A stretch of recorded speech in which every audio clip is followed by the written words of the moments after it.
جنت کی تلاش، اس موضوع پر قاری محمد حنیف صاحب ملتانی بیان فرما رہے ہیں، سماعت فرمائیں۔ شکریہ۔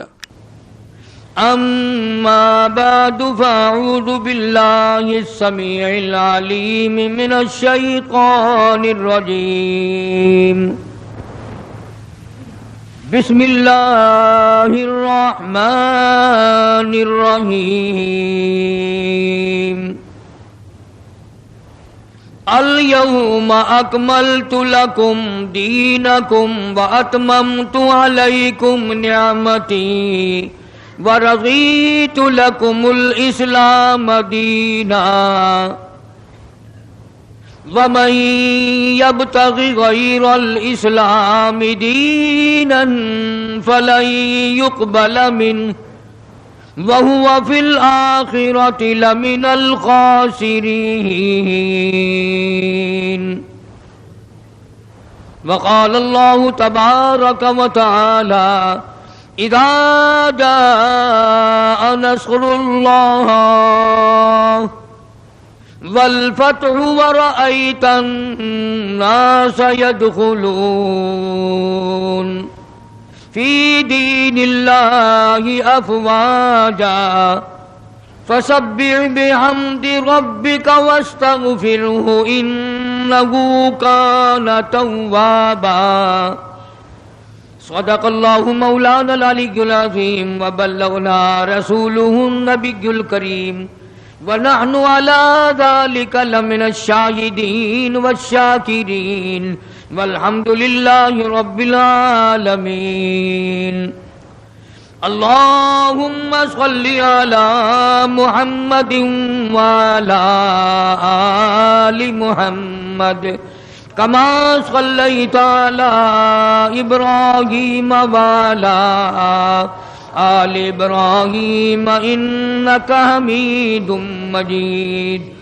اللہم بارک علی محمد وعلی آل محمد کما بارکت علی ابراہیم وعلی آل ابراہیم انک حمید مجید۔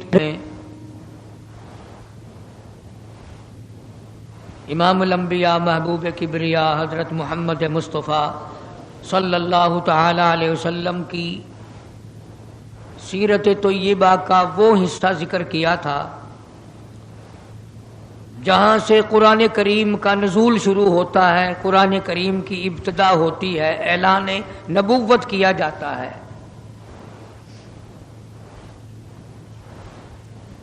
سیرت طیبہ کا موضوع اتنا طویل ہے، اتنا لمبا ہے،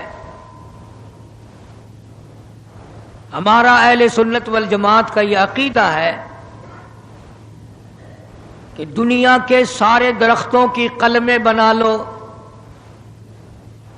جتنے ندی نالے نہر دریا سمندر ہیں سب کی سیاہی بنا لو، اور جناب رسول کریم صلی اللہ علیہ وسلم کی تعریف اور ثنا لکھنی شروع کر دو۔ ہمارا عقیدہ ہے کہ درخت قلمیں دیتے دیتے ختم ہو جائیں گے، سمندر سیاہی مہیا کرتے ختم ہو جائیں گے، مگر کالی کملی والے کی تعریف کا کوئی حصہ بھی ادا نہ ہو سکے گا۔ اس لیے اللہ پاک جل شانہ نے خود جن کی تعریف فرمائی ہو، جن کا شناخہ خود خدا ہو، اور بندہ کیسے مکمل کر سکتا ہے؟ ہمیں تو سمجھنا ہی آج تک، ورنہ ہر لمحہ ہماری زبان سے کلمہ نکلنا چاہیے، لا الہ الا اللہ محمد الرسول اللہ صلی اللہ علیہ وسلم۔ اٹھتے بیٹھتے چلتے پھرتے ہماری زبان سے کلمہ نکلنا چاہیے۔ اللہ پاک جل شانہ نے اسی طرح سے درود شریف کے لیے بھی بڑے فضائل فرما دیے حضور کریم صلی اللہ علیہ وسلم کی ذات اقدس پہ۔ فرمایا جو ایک مرتبہ درود پاک پڑھے 10 نیکیاں ملتی ہیں، 10 گناہ معاف ہوتے ہیں، 10 درجے بلند کر دیے جاتے ہیں۔ اور یہاں تک فرمایا جو آدمی کالی کملی والے صلی اللہ تعالی علیہ وسلم کا نامی سنے، اس میں گرامی اپنی زبان پہ لائے، اگر سرکار کی ذات اقدس پہ درود پاک نہ پڑے، حدیث پاک میں آتا ہے وہ بڑا بد نصیب ہے، بڑا بدبخت ہے، بڑا بخیل ہے، جہنمی ہے۔ یعنی یہ حق ہے حضور کریم صلی اللہ علیہ وسلم کا، اور اتنی فائدے والی چیز ہے، ایک درود پاک سے 30 فائدے، 10 گناہ معاف، 10 درجے بلند، 10 نیکیاں۔ اور حدیث پاک میں کثرت سے آتا ہے کہ فضائل درود شریف کی کثرت کرنے والا مرتے وقت کبھی ایمان سے خالی نہیں جا سکتا۔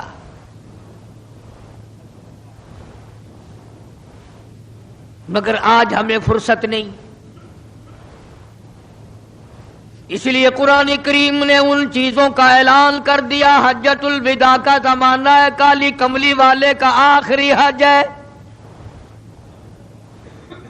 جبل رحمت کے نیچے ذرا سی نیچے اتر کر جگہ بنی ہوئی ہے، وہاں پر ایک اونٹنی پہ سوار ہے، ایک ڈاچی پہ سوار ہے، لوگوں کو فرمایا یا ایھا الناس، او لوگو، او انسانوں، او آدمیوں، اللہ اور اس کے رسول کو ماننے والوں، الصلاۃ الصلاۃ، نماز کی پابندی کرنا، بیماری میں بھی پڑھنا، سفر میں بھی نماز پڑھنا، شادی میں بھی نماز ادا کرنا، غمی میں بھی نماز ادا کرنا، سردی میں نماز ادا کرنا، گرمی میں نماز پڑھنا۔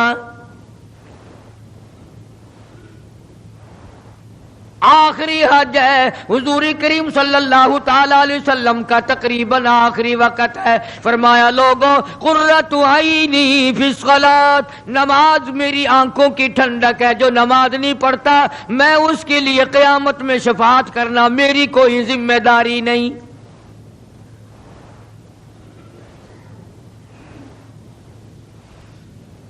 او ما ملکت ایمانہم، اور لوگوں اپنے ملازموں کا خیال کرنا، محتاجوں کا خیال کرنا، غریبوں کا خیال کرنا، مزدوروں کا خیال کرنا، معذوروں کا خیال کرنا، غریب پروری کرنا، لوگوں کے ساتھ ہمدردی والا برتاؤ کرنا۔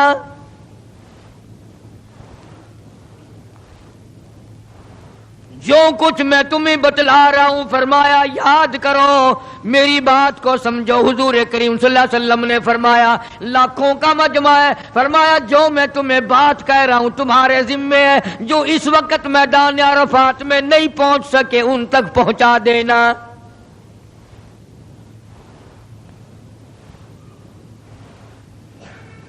ادھر آپ نے امت کو تبلیغ فرمائی، آخری خطبہ ہے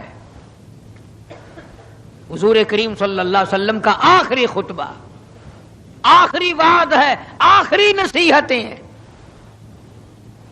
ادھر قرآن کریم کی آخری آیت نازل ہو گئی، الیوم اکملت لکم دینکم واتممت علیکم نعمتی ورضیت لکم الاسلام دینا۔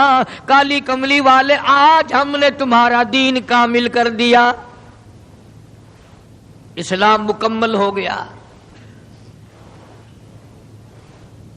حضور کریم صلی اللہ تعالی علیہ وسلم نے ضروری چیزیں آخری خطبے میں ارشاد فرما دی۔ فرمایا لوگوں اپنی عزت کو بچانا، اپنی عزت کا خیال کرنا۔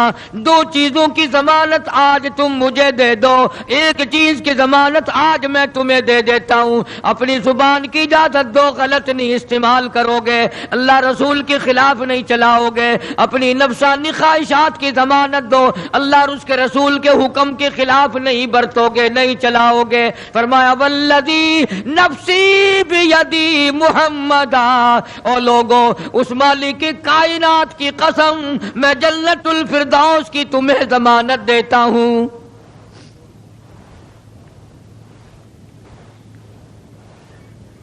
حجۃ الوداع میں خطبہ ارشاد فرما دیا،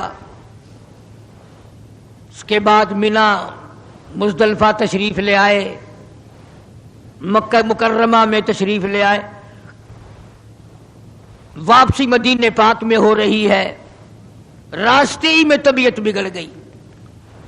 وہاں میدان عرفات میں آخری خطبے میں فرمایا، او لوگو شاید میری تمہاری آخری ملاقات ہو. او لوگو شاید آج کے بعد تم میری آواز نہ سن سکو، میری زیارت نہ کر سکو، میری بات کو پلے باندھ کے لے جاؤ.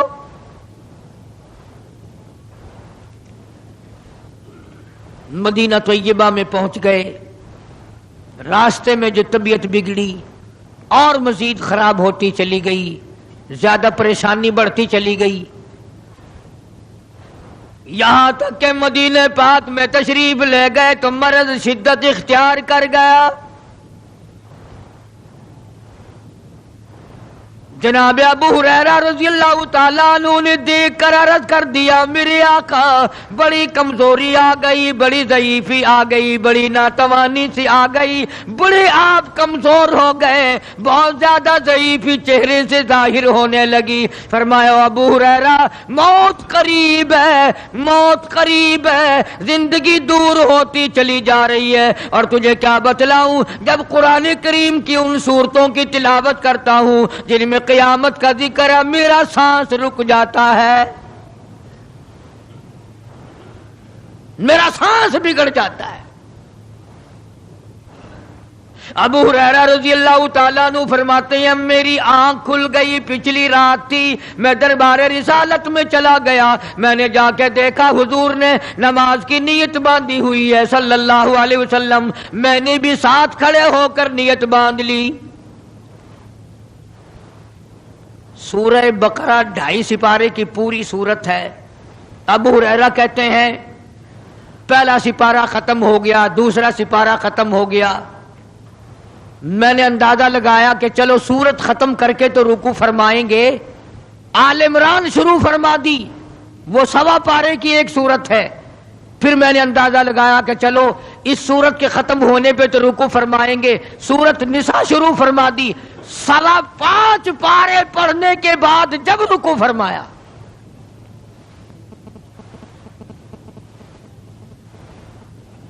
اپنا حال بھی دیکھ، اس کالی کملی والے کا حال بھی دیکھ صلی اللہ علیہ وسلم.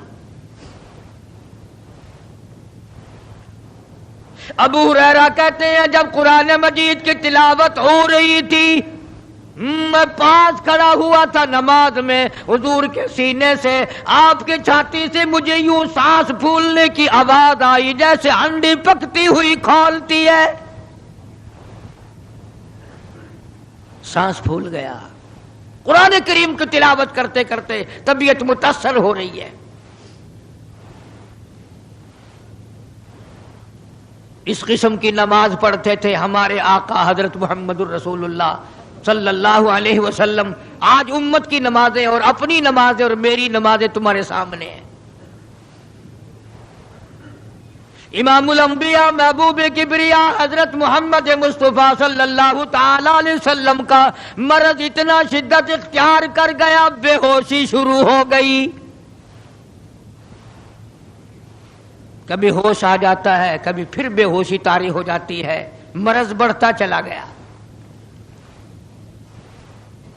ایک روز نماز کا وقت آیا، جناب مدنی کریم صلی اللہ تعالی علیہ وسلم کے دیوانے، حضور کے پروانے، حضور کی شہدائی، حضور کے اوپر جان مال قربان کرنے والے، اولاد قربان کرنے والے، ساری زندگی قربان کرنے والے صحابہ کرام مسجد میں حیران ہیں، آج نماز کیسے پڑھیں گے، سرکار موجود نہیں.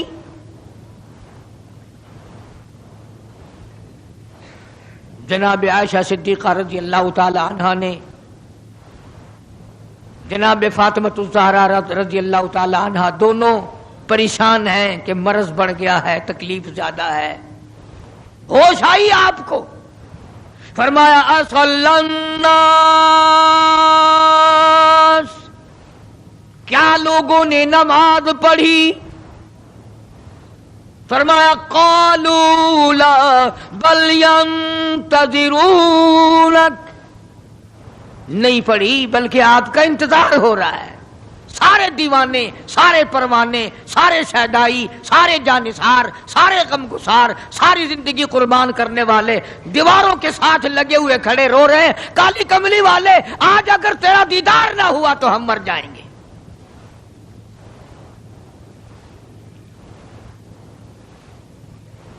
فرمایا مری ابا بکر ان یصلی الناس، عائشہ رضی اللہ تعالی عنہ ابو بکر کو میری طرف سے حکم دو میرے مصلی پہ کھڑا ہو کر نماز پڑھائے، میرے مصلی پہ کھڑے ہو کر نماز پڑھائے۔ حضرت عائشہ رضی اللہ تعالی عنہ نے عرض کر دیا میرے آقا میرا ابا تو کئی دن سے روتا پھرتا ہے، کئی دن سے رو رہا ہے۔ اذا جاء نصر اللہ کی صورت جب نازل ہوئی تو سارے صحابہ نے خوشی منائی، سارے مدینے نے خوشی منائی۔ اذا جاء نصر اللہ والفتح، اللہ کی حمایت آئے گی، نصرت آئے گی، تائید آئے گی، فتح آئے گی۔ ورأیت الناس یدخلون فی دین اللہ افواجا، تم دیکھو گے کہ فوج کی فوج اسلام میں داخل ہو رہی ہیں، لشکر کے لشکر اسلام میں داخل ہو رہے ہیں۔ ساری بات خوشی کی ہے۔ فسبح بحمد ربک، اور آپ میری تسبیح بیان کریں۔ بس یہ آیت سن کر ابو بکر کی چیخ نکل گئی۔ سارا مدینہ خوشیاں منا رہا ہے، سارا مدینہ خوشیوں میں ہے، سارے صحابہ خوشیاں منا رہے ہیں۔ عام لشکر اسلام میں داخل ہوں گے، ساری فوجی اسلام میں داخل ہو جائیں گی، لیکن ابو بکر صدیق کو لوگوں نے دیکھا اس کونے میں بیٹھا روتا ہے، گھر میں بیٹھا ہوا رو رہا ہے۔ کس نے پوچھا صدیق رضی اللہ تعالیٰ عنہ، سارے تو خوشیاں منا رہے ہیں، تو رو رہا ہے، تجھے کیا تکلیف پہنچی ہے؟ اذا جاء نصر اللہ کی سورت کے نزول کا پتہ نہیں چلا؟ جناب ابو بکر رضی اللہ تعالیٰ عنہ جو نبوت کا راز جانتے ہیں، مزاج شناس ہے نبوت کے، سب سے پہلا رفیق، سب سے پہلا ساتھی ابو بکر صدیق رضی اللہ تعالیٰ عنہ ہے۔ روتے روتے فرمانے لگے او مدینے والوں، یار کی جدائی کا وقت آ گیا۔ حضور کریم صلی اللہ علیہ وسلم کی روانگی کا وقت آ گیا۔ انہوں نے کہا تجھے کیسے پتا چلا؟ کہ دیکھتے نہیں ہو قرآن میں کیا؟ فسبح بحمد ربک، آپ میری تسبیح بیان کریں، مطلب یہ کہ آپ میرے یہاں آ جائیں۔ سب سے زیادہ صدیق اکبر نے قرآن کریم کو سمجھا۔ تو حضرت عائشہ رضی اللہ تعالیٰ عنہ نے عرض کیا کالی کملی والے وہ تو پہلے ہی روتے پھرتے میرے ابا، تو کسی اور کو حکم دو۔ فرمایا عائشہ امت میں تیرے باپ جیسا نظر کوئی نہیں آتا، ساری امت میں تیرے باپ جیسا نظر کوئی نہیں آتا۔ صدیق اکبر رضی اللہ تعالیٰ عنہ کو حکم مل گیا، صحابہ نے مصلی پہ کھڑا کر دیا، نماز ہو رہی ہے۔ اللہ اکبر، ایک تھوڑا سا نقطہ باریک سا ہے، اگر توجہ کرو گے تو مزہ آئے گا۔ ادھر حکم دے دیا نماز پڑھانے کا، ادھر نماز شروع ہو گئی۔ ایک تو یہ بات تھی نا کہ حکم دیا نماز ہو گئی، پوری ہو جائے گی، وہ پڑھا دیں گے، اور ایک یہ ہے کہ میں خود نماز پڑھاتا ابو بکر کو دیکھوں، صرف پڑھاتا نہ دیکھوں، میں بھی صدیق کے پیچھے نماز پڑھوں، کل لوگ کوئی اعتراض نہ کریں۔ یہ ایک بڑی بات ہوتی ہے، پر مصلی پہ بھی خود کھڑا کرنا اور خود پیچھے آ کر کے نماز کی نیت باندھنا۔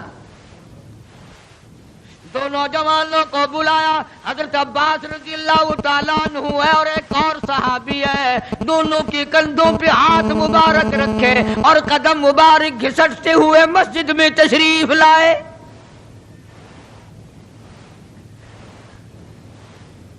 آپ اور میں تو تھوڑی سی تکلیف ہو جائے سب سے پہلا نزلہ نماز پہ پڑتا ہے، کھانا اچھا ہو جائے گا، ڈاکٹروں کا خرچ بڑھ جائے گا، اور گھر والوں کا دھیان بڑھ جائے گا، فکر بڑھ جائے گا، لیکن مرنے والا، بیمار پڑنے والا جو ہے نماز سے بے فکر. سب سے پہلے مسلمان نماز چھوڑتا ہے. اور میری بات لکھ کے لے جاؤ، لاکھوں کروڑوں میں سے 2-4 نمازی مرتے ہیں. بڑا خوش نصیب ہے وہ آدمی کہ دم نکل جائے پر نماز ایک بھی قضا نہ ہو، آخری وقت تک جس کی نماز قضا نہ ہو. حضور کریم صلی اللہ تعالی علیہ وسلم نے پیچھے آ کر کے نیت باندھ لی. ابو بکر کو احساس ہو گیا، پتہ چل گیا کہ صدیق اکبر کو معلوم ہو گیا. حضور میرے پیچھے تشریف لے آئے، نماز میں شامل ہو گئے. ابو بکر پیچھے ہٹنے لگے، مصلی چھوڑنے لگے. آپ نے فرمایا الزم مکانک، ٹھہرا رو وہی جہاں میں نے تجھے کھڑا کر دیا.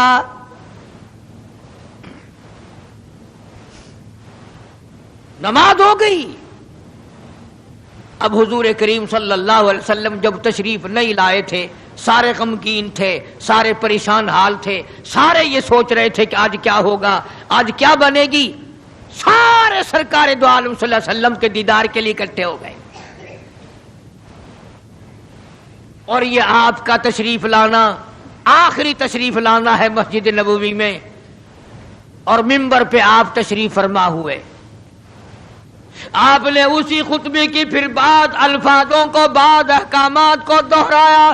اور لوگوں، نماز کا خیال کرنا، نماز کی پابندی کرنا، یتیموں کا خیال کرنا، محتاجوں کی غریب پروری کرنا، اگر اس کے خلاف تم چلو گے میری کوئی ذمہ داری نہیں.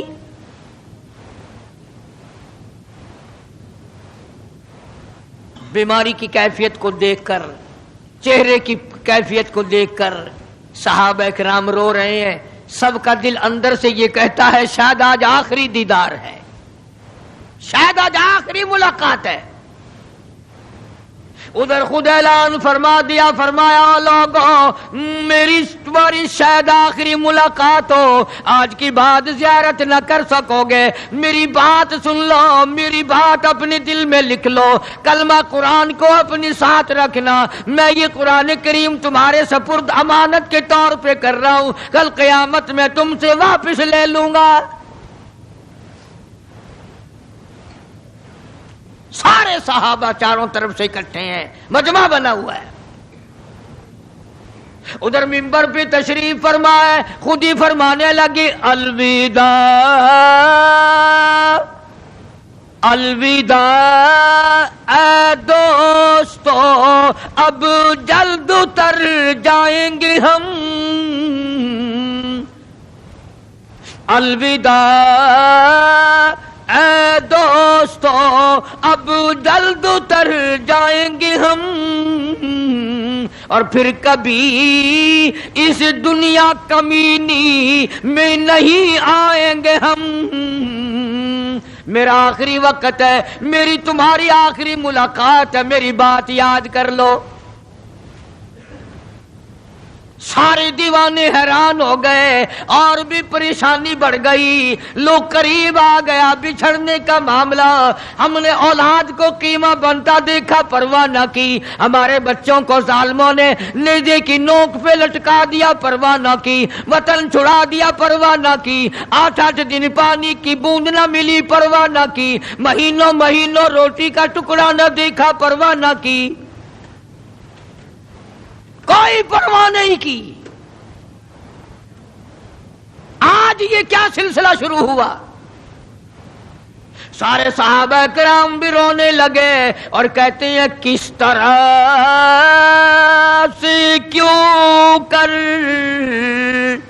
کس طرح سے کیوں کر دل لگائیں گے ہم،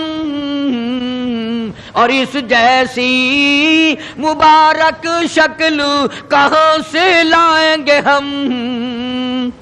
کس طرح جئیں گے، کس طرح گزارا کریں گے؟ آقا ہم نے تو بھوک بجھائی، پیاس بجھائی، سب کچھ تجھ پہ قربان کر دیا تھا. حجرہ عائشہ میں تشریف لے گئے، پھر بے ہوشی طاری ہے. اللہ غنی عائشہ صدیقہ تیرا کتنا اونچا کمال پروردگار نے کر دیا، کتنا اونچا تیرا نام کر دیا.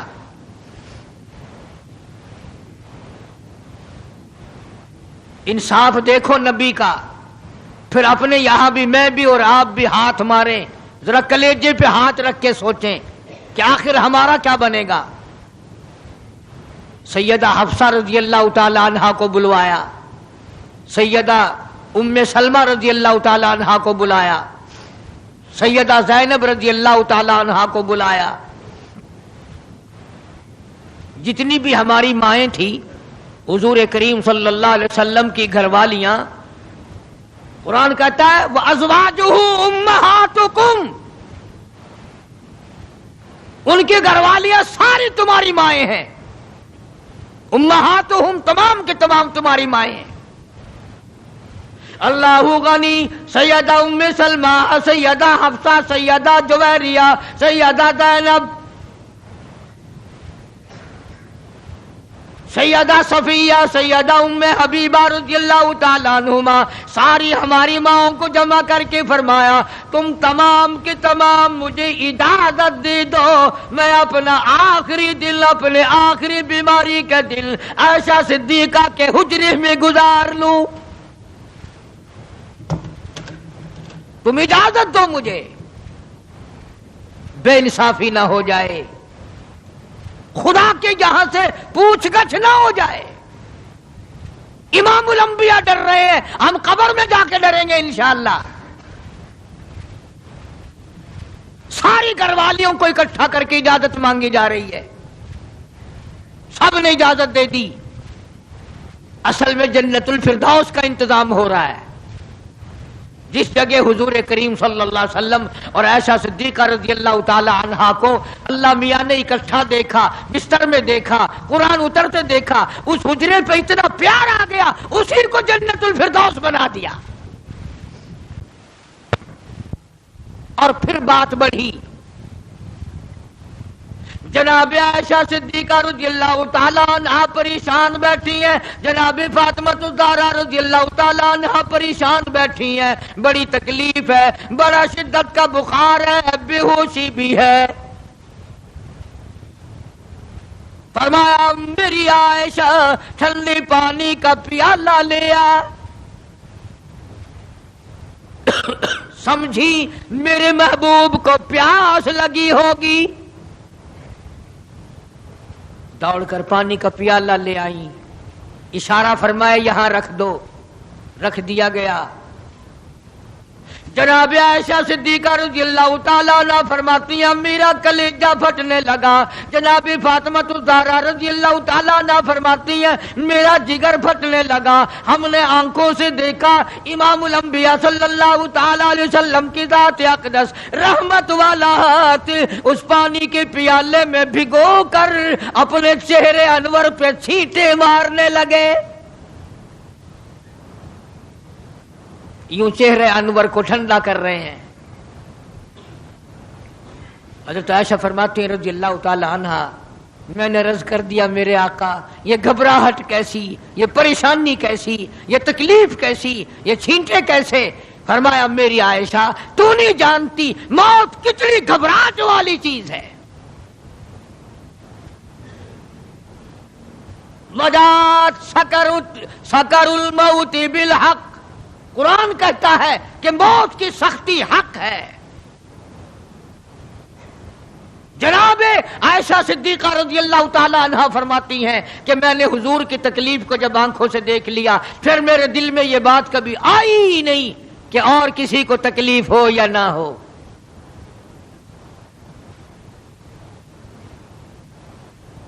اور مقدر کی بازی ہے ساری. اللہ پاک جس کی تقدیر اس طرح سے بنا دے کون ہے پیچھے ہٹانے والا؟ بالکل آخری وقت ہے. فرمایا عائشہ مسواک لا کے دے. مسواک لا کے دی گئی. فرمایا اپنے منہ میں چبا کے دے، اپنے منہ میں چبا کے دے، نرم کر کے دے. حضرت عائشہ صدیقہ رضی اللہ تعالی عنہا نے چبا دی، نرم کر دی اپنے منہ میں چبا کر. توجہ کرنا، یہ نہیں فرمایا کہ اسے اب دھو کے دے. حضرت عائشہ نے جو اپنے منہ میں مسواک چبائی تھی، کالی کملی والے نے اس مسواک کو یوں ہی اپنے منہ مبارک میں پھیر لیا، ثابت یہ کر دیا لوگوں عائشہ کو کچھ نہ کہنا، مجھے اتنی پیاری ہے، مجھے اتنی پیاری لگتی ہے کہ میں آخری وقت میں عائشہ کا لعاب اپنے منہ میں لے کے چلاؤں۔ آج لوگ 4 ورقے تاریخ کی کتاب کے پڑھ کر صحابہ کرام کے فیصلے شروع کر دیتے ہیں، اپنے ایمان کو بچاؤ۔ خبردار نبی کے گھر والوں کے بارے میں کبھی غلط خیال نہ کرنا۔ اس لیے قانون کی بات سنو، نبی جب قرآن کہتا وما ينطق عن الهوى ان هو الا وحی یوحی، نبی اللہ کی اجازت کے بغیر سانس نہیں لیتا، نبی اللہ کی اجازت کے بغیر ہاتھ کو حرکت نہیں دیتا، نبی اللہ کی اجازت کے بغیر قدم نہیں اٹھاتا، قدم نہیں رکھتا، تو نبی اللہ کی اجازت کے بغیر رشتے بھی نہیں کرتا۔ تمام دنیا کے رشتے ماں کرتی ہے، باپ کرتے ہیں، مامے کرتے ہیں، نانے کرتے ہیں، چچے کرتے ہیں، نبی کا رشتہ خدا کرتا ہے۔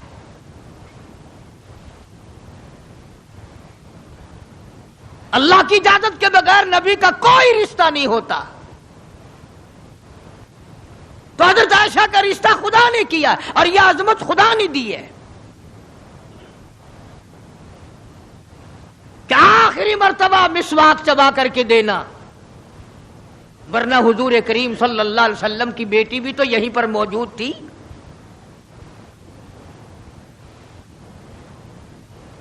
اس کے بعد جناب عائشہ صدیقہ رضی اللہ تعالیٰ عنہ فرماتی ہیں میں بھی بیٹھی تھی، بڑی پریشان تھی، جناب فاطمہ الزہرا رضی اللہ تعالیٰ عنہ بھی پریشان تھی، ماتھے پہ پسینے آتے تھے جاتے تھے۔ اتنی دیر میں دستک ہوئی، دروازہ کھٹکا، کسی نے آواز دی هل ادخلوک فی البیت،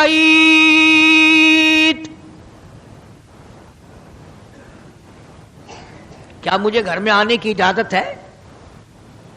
حضرت فاطمہ الزہرا رضی اللہ تعالی عنہا جو ابا کے غم کی وجہ سے نہایت پریشان تھی، نہایت مزمحل تھی، نہایت دل دکھا ہوا تھا، بس زبان سے یہ بات نکل گئی او دیہاتی کہیں کے او گوار، میرا ابا بے ہوش ہے، تجھے اجازتوں کی پڑی ہوئی ہے۔ سرکار کو ہوش آ گیا، یہ جواب سن لیا اپنی لخت جگر کا، رحمت والا ہاتھ اپنی بیٹی کے سینے پر رکھتے ہوئے فرمایا بیٹی یوں نہ کہو، یہ دیہاتی نہیں، یہ گوار نہیں، یہ پاگل نہیں، یہ تو اسرائیل ہے، یہ تو تیرے ابا کا مقام ہے کہ اجازت لے کے آ رہا ہے۔ اس نے تو آج تک کبھی کسی سے اجازت مانگی ہی نہیں، کبھی بھی کسی سے اجازت نہیں لی۔ یہ اکرام ہے محمد مصطفیٰ صلی اللہ تعالی علیہ وسلم کا۔ تشریف لے آئے، اور یہ جو معاملہ ہو رہا ہے نا، جو کچھ میں بتلا رہا ہوں یاد کرنے کے لیے عرض کر دوں، یہ جو کچھ میں آج تمہیں بتلا رہا ہوں، چونکہ ربیع الاول کا مہینہ ختم ہو رہا ہے، آج اس کا آخری جمعہ ہے، اس لیے میں اس عنوان کو ختم کرنا چاہتا ہوں۔ اور مطلب میرا کیا ہے، یہ جو کچھ میں تمہیں بتا رہا ہوں ساری دنیا کے علماء کا اتفاق ہے، یہ سب کچھ 12 ربیع الاول کو ہو رہا ہے۔ یہ اسرائیل کا آنا اور یہ بیماری اور یہ پریشانی اور یہ پسینے اور یہ حضرت عائشہ کا مسواک کو چبا کر کے دینا اور فاطمہ الزہرا کا پریشان ہونا، یہ 12 ربیع الاول کو ہو رہا ہے سب کچھ۔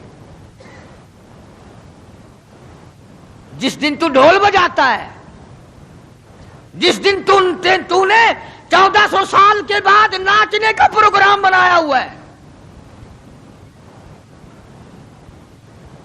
تیرے بیٹے کا آخری وقت ہو، برابر والا ڈھول بجا کے دکھائے، تیرے کلیجے پہ چوٹ لگے گی، او ظالم میرا کیا حال ہے، اور تم نے یہ کیا شروع کیا ہے؟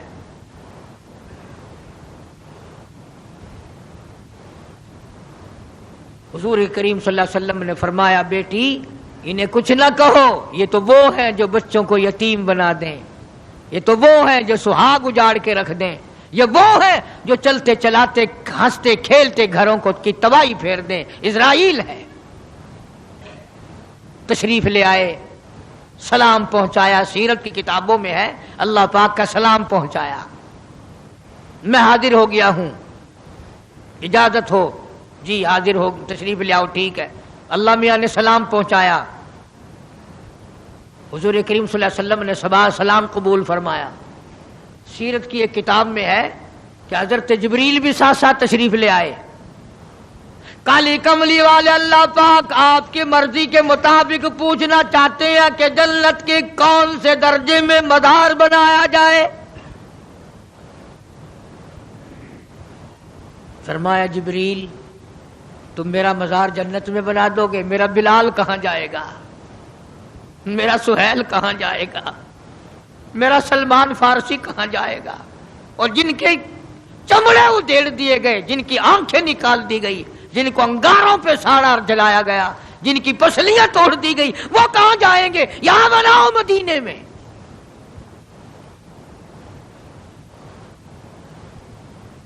سیرت کی کتابوں میں ہے کہ روح مبارک جب قفس عنصری سے الگ کرنے لگا اسرائیل، آپ نے فرمایا اسرائیل مجھے تکلیف ہو رہی ہے۔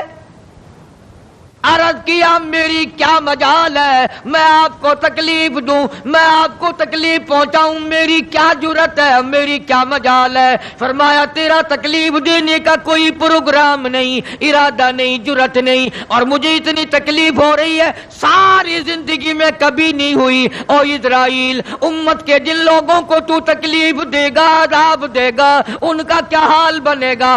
میری آرزو ہے، میری حسرت ہے، میری تمنا ہے ساری امت کے دکھوں کو آج محمد صلی اللہ علیہ وسلم کی چھاتی پہ ختم کر لے۔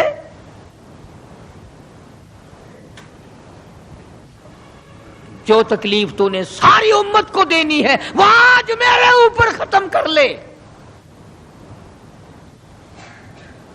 ان کی وفا دیکھ اور اپنی جفا دیکھ، وہ کس وقت میں تجھے یاد کر رہے ہیں جبکہ روح مبارک جسم سے الگ ہو رہی ہے۔ ظالم آپ اور میں حضور صلی اللہ علیہ وسلم کو کوٹھی میں یاد نہیں کرتے، بنگلے میں یاد نہیں کرتے، ایئر کنڈیشن میں یاد نہیں کرتے، پنکھوں کے نیچے یاد نہیں کرتے، ٹھنڈی ہوا میں یاد نہیں کرتے، رات کو یاد نہیں کرتے، دن کو یاد نہیں کرتے، اور آقا امت کو کس وقت یاد فرما رہے ہیں صلی اللہ علیہ وسلم۔ ان کی وفا دیکھ، اپنی جفا دیکھ۔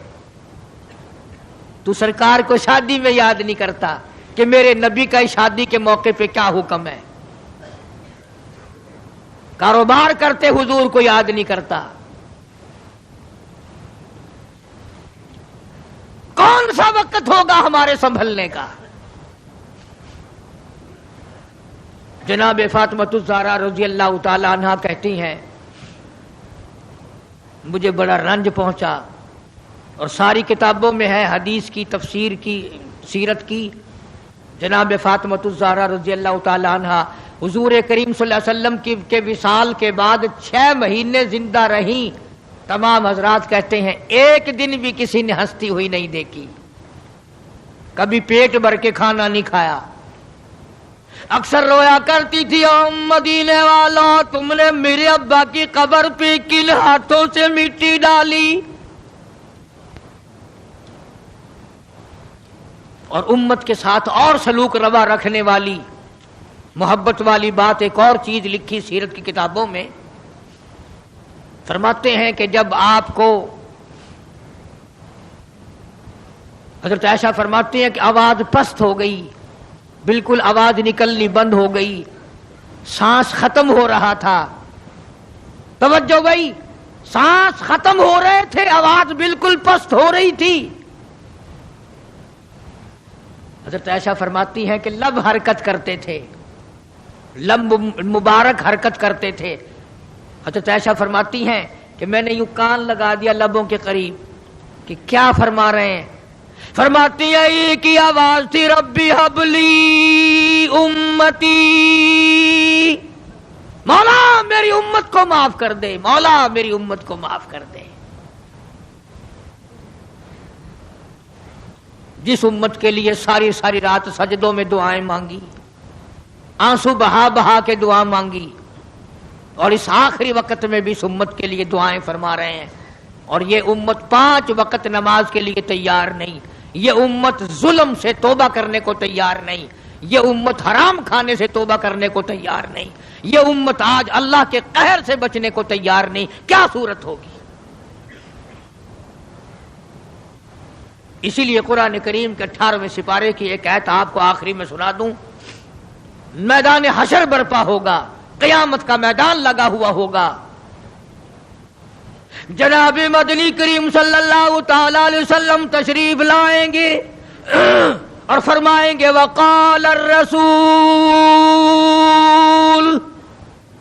یا رب ان قوم اتخذوا هذا القرآن مہجورا، یا اللہ یہ وہ لوگ ہیں جنہوں نے میرے قرآن کا مذاق اڑایا، تمسخر اڑایا، ٹھٹھا بنایا، مخول بنایا۔ وَكَذَلِكَ جَعَلْنَا لِكُلِّ نَبِيٍّ عَدُوًّا مِّنَ الْمُجْرِمِينَ، یہ میرے دشمن ہیں جیسے پہلے نبیوں کے دشمن ہوا کرتے تھے، جلال میں ہوں گے، غصے میں ہوں گے۔ محمد عربی صلی اللہ علیہ وسلم جب فرشتے خبردار کریں گے کالی کملی والے تیرے بعد انہوں نے بڑی بدعت پھیلائی، تیری سنتوں کو مٹایا اور بدعت پھیلائی، تیری سنتوں کو ختم کیا اور رواج نئے نئے چلائے، شرک کیا، بدعت کیے، کفر کمایا۔ آج ہم یہ نہیں سوچ پاتے کہ کس طریقے سے اپنا آخری وقت ہونا چاہیے۔ آج اس امت کے لوگوں کو سنت کے مطابق غسل نہیں ملتا، آخری سنت کے مطابق کفن نہیں ملتا۔ میں کہتا ہوں سنت کے مطابق جنازے کے کندھا تبدیل نہیں کیا جاتا، سنت کے مطابق میت کو قبر میں نہیں اتارا جاتا، سنت کے مطابق قبر پر مٹی ڈالنے کا رواج نہیں نا۔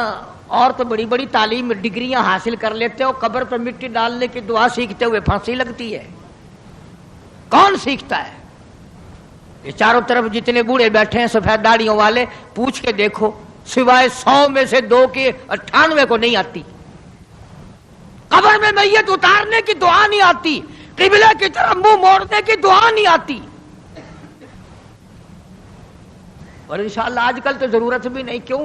جنت ہمارے باپ دادا کی ہے، چھلانگ لگائیں گے اور پہنچ جائیں گے۔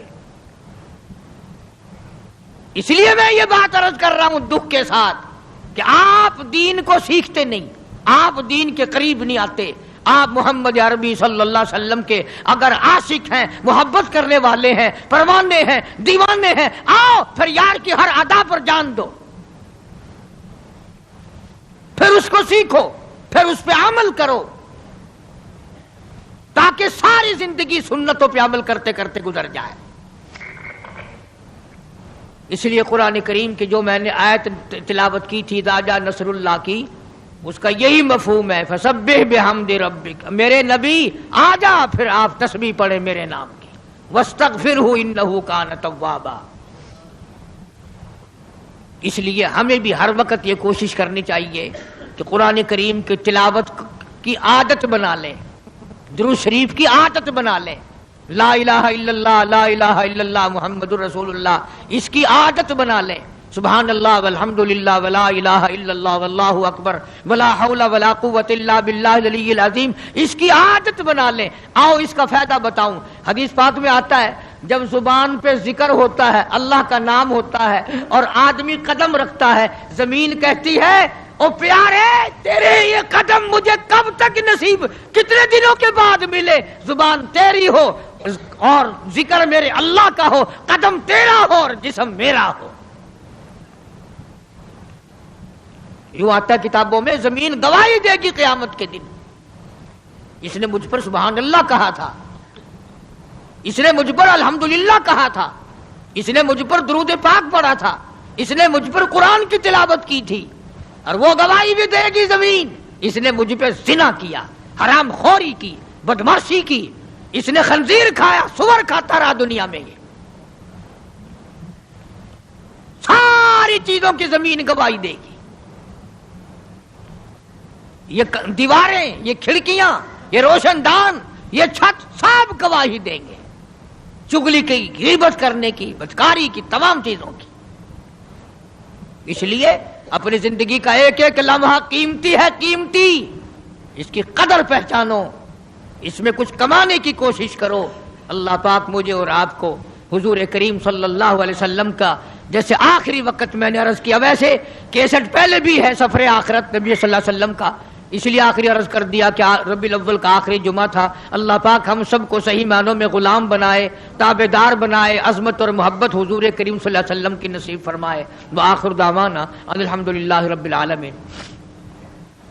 پچھلے سیرت کے مہینوں، اسی مہینے کی تازہ کیسٹیں آپ کو پھر چھیڑ دیا بھائی، چھیڑ کے بڑے جلدی ہیں، چل بند کر دیں اسے۔ انشاءاللہ العزیز آپ کو پچھلے جمعے کی کیسٹ میں نزول قرآن، اس سے پہلے جمعے کی کیسٹ میں در یتیم اور مولانا پالم پوری کی اس طرح سے مل جائیں گی، تاکہ زیادہ سے زیادہ اس ماہ مبارک میں، ان دنوں میں جو سنے گا اس کو اللہ کے رسول کے ذکر خیر کی توفیق ہوگی۔ اللہ پاک ہم سب کو آخرت اچھی کرنے کی توفیق عطا فرمائے۔ اللہم صلی وسلم وبارک علی سیدنا و مولانا محمد وعلی آل سیدنا و مولانا محمد وبارک وسلم وصلی علیہ۔ یا اللہ سب بیماروں کو شفا عطا فرما۔ حافظ عبید اللہ کے والد کراچی میں بہت میرے خدمت گزار رہے، تکلیف میں تھے، اللہ پاک شفا کاملہ عاجلہ مستمر عطا فرما۔ یا اللہ جتنے بھی پریشان حال ہیں سب کی پریشانیوں کو دور فرما، سب کی مشکلوں کو آسان فرما، سب کی تلخیوں کو راحتوں سے تبدیل فرما۔ مستری نظام الدین ہے شجاع آباد کا، اللہ پاک اس کو صحت کاملہ عطا فرمائے اور تمام مسلمانوں کی پریشانیوں کو دور فرما۔ کوئی ساتھی ہے، اس نے بتایا کہ اس کے بھائی کے بازو میں تکلیف ہے، اللہ پاک صحت کاملہ عطا فرمائے۔ یا اللہ چھوٹوں کو، بڑوں کو، امیروں کو، غریبوں کو، سب کو تندرستی عطا فرما، خیر و برکت عطا فرما، روزی رزق میں، کاروبار میں، فصل میں برکت عطا فرما۔ یا اللہ رحمت کی بارش عطا فرما۔ جن جن لوگوں نے مسجد کی خدمت کی ہے، ہمیشہ کرتے ہیں، یا اللہ ان کے تمام تر کاروبار میں خیر و برکت عطا فرما اور اخلاص عطا فرما۔ اللہ تعالیٰ اس کی پریشانیوں کو دور فرمائے اور تمام مشکلوں کو آسان فرما۔ ربنا آتنا فی الدنیا حسنۃ وفی الآخرۃ حسنۃ وقنا عذاب النار۔ مولا ہم سب کے والدین کی مغفرت فرما، آباء و اجداد کی بخشش فرما، سارے خدمت گزاروں کی بخشش فرما، مولا ساری امت کی مغفرت فرما، ساری مخلوق پہ اپنا کرم اور فضل فرما۔ الہ العالمین سارے ملک پاکستان پہ فضل فرما، حفاظت فرما، رحمت کی بارش عطا فرما۔ ربنا لا تزغ قلوبنا بعد إذ هديتنا وهب لنا من لدنك رحمة إنك أنت الوهاب۔ صلی اللہ علی حبیبہ محمد وآلہ وصحبہ اجمعین برحمتک۔